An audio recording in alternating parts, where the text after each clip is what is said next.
Gnomadic Gardeners includes an automa mode, so you can play solo. In order to play this, you start by shuffling the gnome cards. Give yourself half, give the other half to the automa, who will be sitting on my right. Normally give half and half. If you want more of a challenge, give yourself just 2 or 3 cards to start, and give the automa the remainder. And then we have 7 task cards. Shuffle these up, just like in the standard game, and display 2 of them, which in the center define the 3 tasks for the first round. So I'm going to take a look here. I think I can't do the first task because I don't have any herbs. I could go for the second task, so I'll play that card. And let's go ahead and do the third task as well. So we'll go for a meticulous mouse, just for illustration.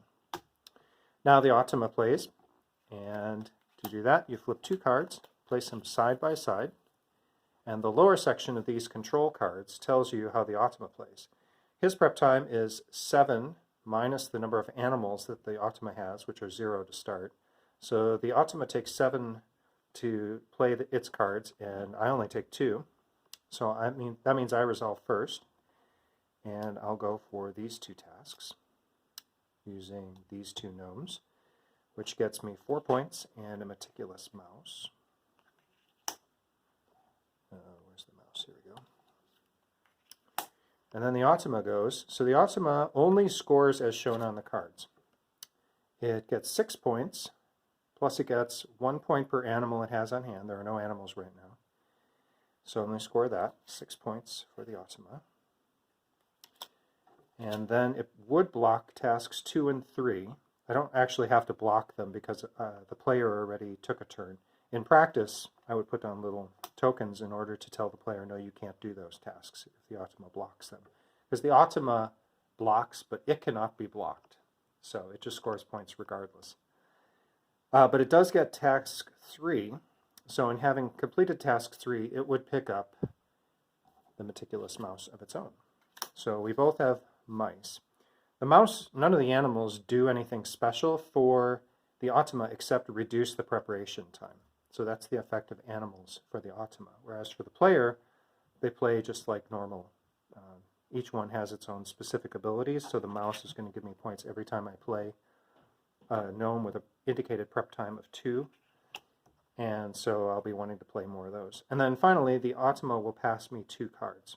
So the automa passes me those cards, or as many as the automa has, before I then pass the cards that I played. And now we just set up for the next round. And that's how you play a round with the automa. You take these, shuffle these 3, and put them at the bottom of the stack. Now for the next round, flip up. And I'll just demonstrate one more round really quickly here. So I know I want to play my characters with 2s. So let's just say for illustration's sake, let's go for, we can't do the top task unfortunately, but I'm going to play those gnomes anyway in order to score from my mouse. And I'm going to go for the middle task also. So we'll just play all of these gnomes. So flip over the automa's control cards. And the automa's prep time is 3 minus the number of animals. Right there. And they have 1 animal, so the prep time is 2. And my prep time is basically infinity, 9, after playing all of these. So the automa will go first. The automa scores 4 points, plus 1 for every card in the automa's hands. So it's got 1, 2, 3, 4, 5, 6 cards in its hand. So 4 plus 6 is 10.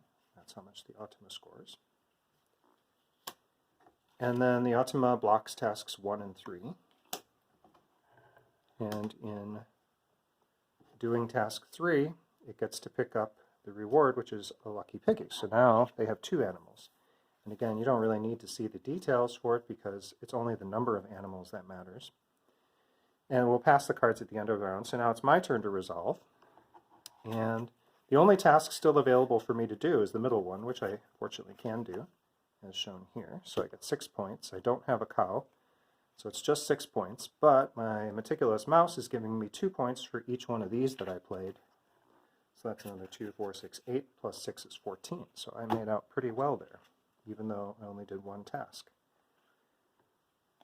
So then the automa would give me 3 cards, or however many it had in its hand. Put those in mine. Mine go to the bottom of the automa's pile. Always discard to the bottom of the automa's stacks. And likewise, we take these 3 cards that are used up, stuff them in the bottom, and we're well on our way to playing a game.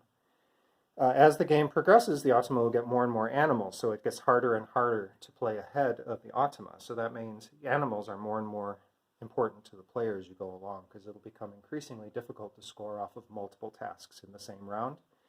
And in order to continue scoring at a high rate, you'll need to accumulate animals. So watch for opportunities to snatch animals, and keep playing Nomadic Gardeners against the automa so that when you play against your friends, you've built up so many skills that you can easily win. Good luck.